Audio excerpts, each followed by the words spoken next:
Hi Taurus, this is Jav. Welcome po sa ating channel.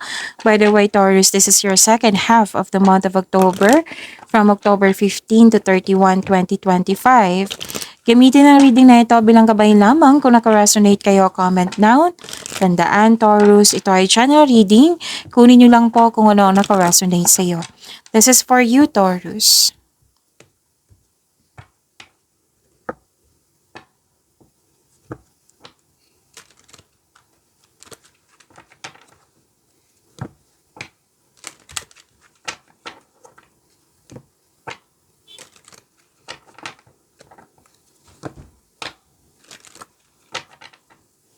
Para po ito sa iyo, Taurus, ngayong October 15 to 31, 2025.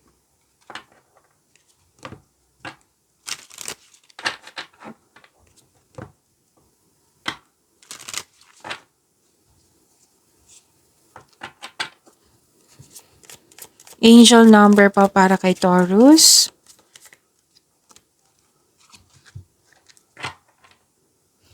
Angel number 000.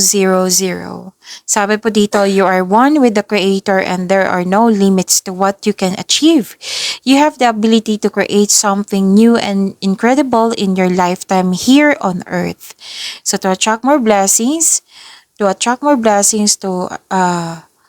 okay, so let us say the power affirmation. Let us say, I am a creator. Again, I am a creator. Okay. So, this is a time na magkaroon ng manifestation. So, manifestation na may kasamang aksyon. Kung gusto nyo ng opportunities, you can create opportunities by your skills, sa inyong talino, sa experiences, makaka-create kayo niyan. Okay?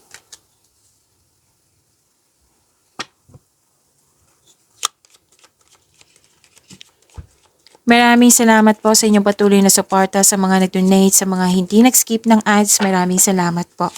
Sa mga hindi pa nag-subscribe, subscribe na po kayo at click bell notification para malaman nyo na may bago tayong video. Para sa mga gustong magpa-reading, comment po kayo ng personal reading. Again, comment kayo ng personal reading and check my reply sa comment section.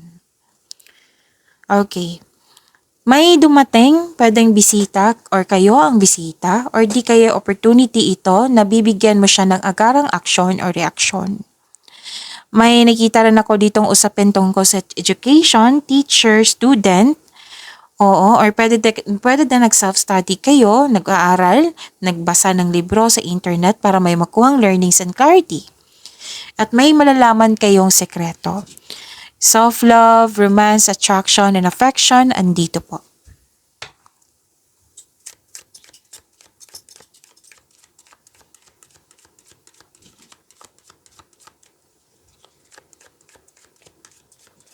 Energy po ni Taurus.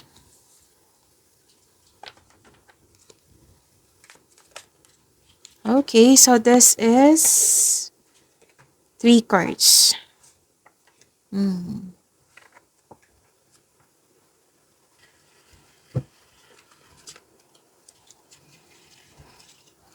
Kung may napansin kayo na repeating message, like for example, nanood kayo sa isang video reading nyo, sa inyong monthly gabay tarot reading, weekly gabay tarot reading, daily gabay tarot reading, at dito din sa inyong second half of October, Taurus, at may napansin kayo na repeating message, yan po yung pinupush ng cards sa inyo na kailangan yung bigyan ng atensyon, solusyon at aksyon kung maaari po. So, na yung energy ni Taurus.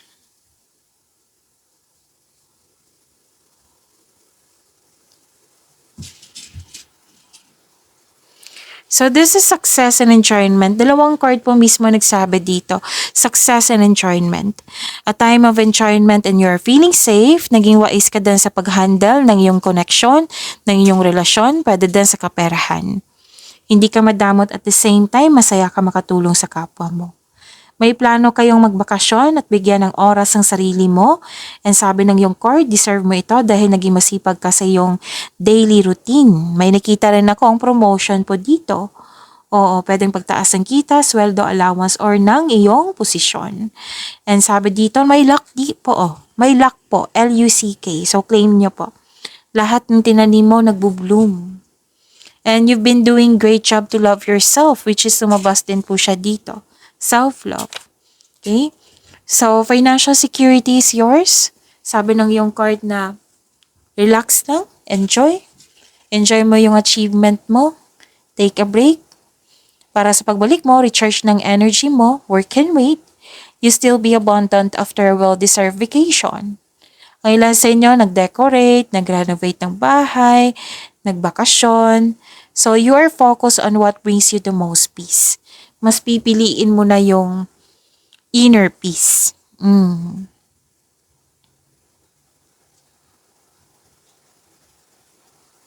May pagkakaisa, may happiness, may fulfillment sa pangarap, granted din yung manifestation, may kasiyahan at kagalakan sa mga bagay ukol sa grupo ng tao, pwedeng sa pamilya to or sa kaibigan. So this card focus on achievement of a level of love and success na nagbibigay sa iyo ng katahimikan, satisfaction at pasasalamat. So success in workplace and home. Oo. Kung ikaw ay may balak mag-change career, may grupo ng tao dito na very supportive sa iyo.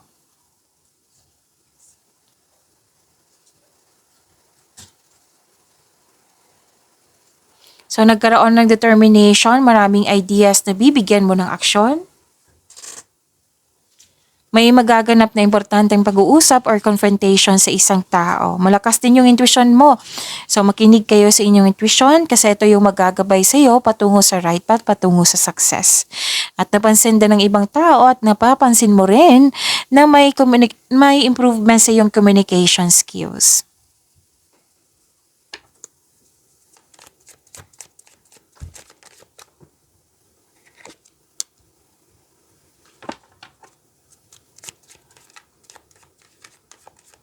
This is about your career and money. Taurus.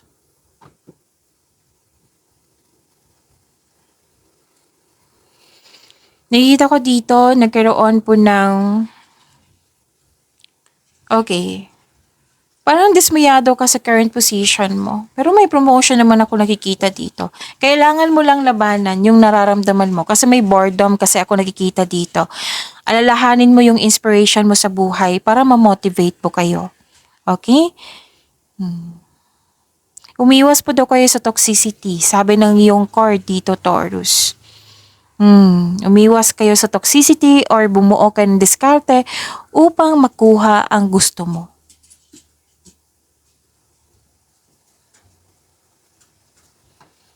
And some of you, you're earning money as a teacher. Nagtuturo ka dito. Pwede proctor, instructor, coach, pwede.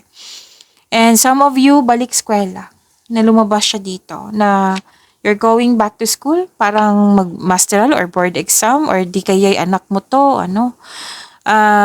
Magkakaroon po ng traditional career path. Or you're moving up to the ladder of success.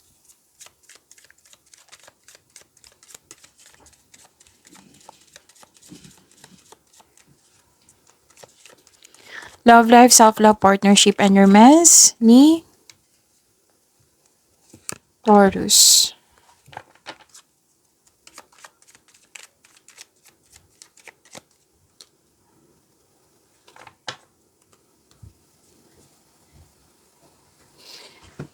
May nakita kong hindi nagkasundo eh. So, pasensya na po, may lumapit na bata, humihingi ng snacks. Okay, so tapusin muna natin to. May nakita ako ditong hindi nagkasundo. Oo. Pwedeng hindi tuto siya sa inyong desisyon, ideas, or plano, or hindi siya, basta hindi nagkasundo. May nakita ko hindi nagkasundo dito. At sabi ng card, move forward. Bigyan ng solusyon kung kaya na. Oo. And may nakita ko ditong transformation. May parati itong lumalabas sa inyo, Taurus, kung parati kayong nakasubaybay dito sa inyong video reading. May nakita kasi ako ditong pwedeng ikaw to, pwedeng siya, na babalik sa iyo. Loss of connection to na dating malapit sa iyo. Na gusto niyang humingi ng sorry. Gusto niyang humingi ng gusto nang magkaroon ng reconnection. Pero balak pa po ito balak pa po ito. So, ipag-pray nyo, kung sino man to, ipag-pray nyo na matuloy na itong balak niya. Again, pwedeng ikaw to, pwedeng siya. Pwede nagkaroon din ng space. Kasi space is a sign of respect sa inyong sarili, sa inyong connection, or sa inyong relasyon. Pag-imali niyo po yung blessings na binigay sa inyo. Taurus, see you tomorrow. Maraming salamat po.